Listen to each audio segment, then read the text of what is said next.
Ол Рейхстагтың үстіне туды алғашқылардың бірі болып тікті. Бірақ оның есімі ұзақ уақыт бойы елеусіз қалдырылды.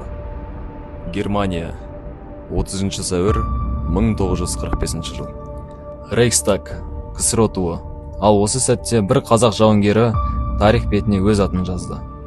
Бұл үшеуінің арасында қандай байланыс бар? Оны осы видеода бірге анықтаймыз.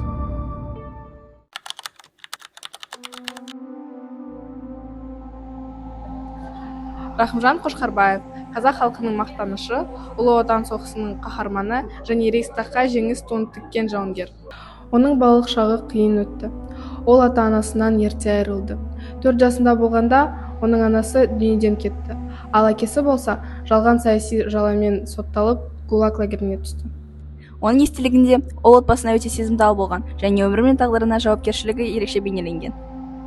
Оның есінде әкесінің бейнесі сақталып қалған. Ол оған төзімді болып, өз тамырларынан бас тартпауына үйреткен. Күштауық полктағы қызмет ауыр болды. Қаламы дәуірі бөлімге дайын емес еді.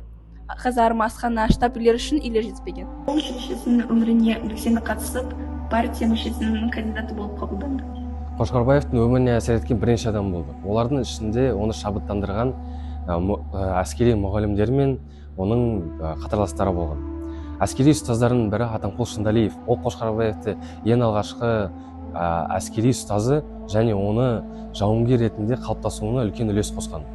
Және Қошқарбаев өз достарын и командир батальондарын еске алып отырады.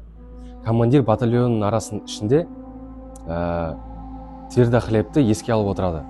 Және тағы да басқа әскери басшылары оны қолдап отырады. Осы адамдар оның моральдық және жеке қасиеттерін қалыптастыруына үлкен үлес қосты. Біз қазір Рахымжан Қошқарбаевтың ескерткішінің қасында тұрмыз.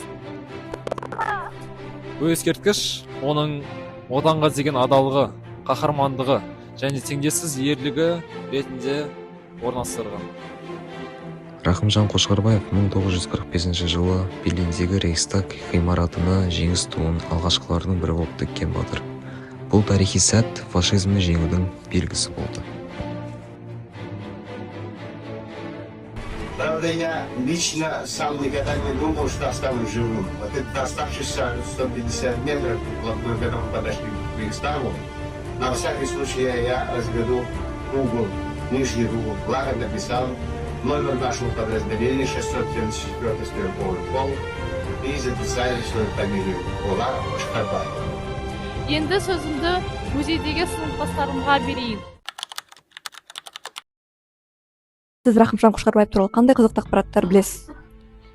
Өздеріңізге белгілі, 1941-1945 жылдар Ұлы Отан соғысы болып өткенін, сол мына жеңіс туын Рейхстагтың төріне тіккен Рахымжан Қошқарбаев пен оның қасындағы әріптесі десек те болады, енді жауынгер досы Григорий Булатовпен екеуі Рейхстагтың үстіне тіккен. Мына алдымыздағы тұрған осы ту, соның көшірмесі. Рахмет. Осы жерде Рахымжан Қошқарбаев және де оның серігі екеуі бірге ту көтерген сәті бейнеленген. Біздің ата-бабаларымыз өздерінің жандарын қиып, біз үшін осы жерді қалдырған сәті және де фашизмнен Германияны жеңген сәті және де бостандыққа тағы да бір қадам басқан кезі болып табылады. Енді Рейхстагқа ту тіккен кітабы, Рахымжан Қошқарбаев туралы жазылған кітабы көрсетілген және осы кітап туралы Ұлы Отан соғысы, оның яғни ерлігі, батылдығы, оның қандай осы кезде қалай соғысты, оның туралы баяндалады.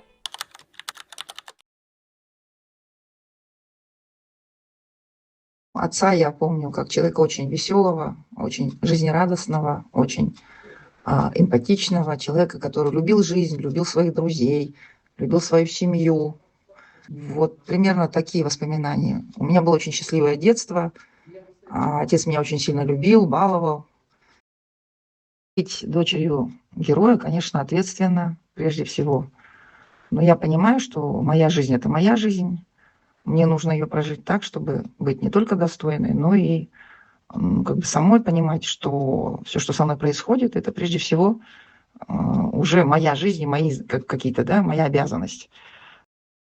Когда он говорил о войне, он говорил не о войне как таковой, а о людях, которые были с ним рядом. Там был один рядовой его, который закрыл его своим телом и сказал: тебе еще жить и жить, а я свое уже пожил. Вот эту историю я помню. Не помню имя этого человека, но знаю, что это вот был его подчиненный.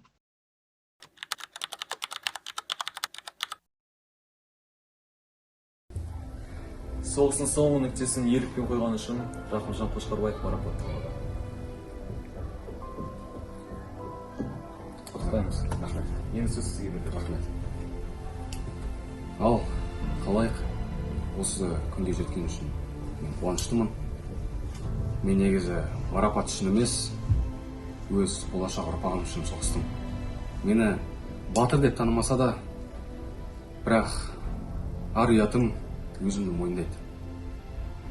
Мен осы болашақ, осы ұрпағымыз тыныш болса, менің жаным тыныш болады. Рахмет.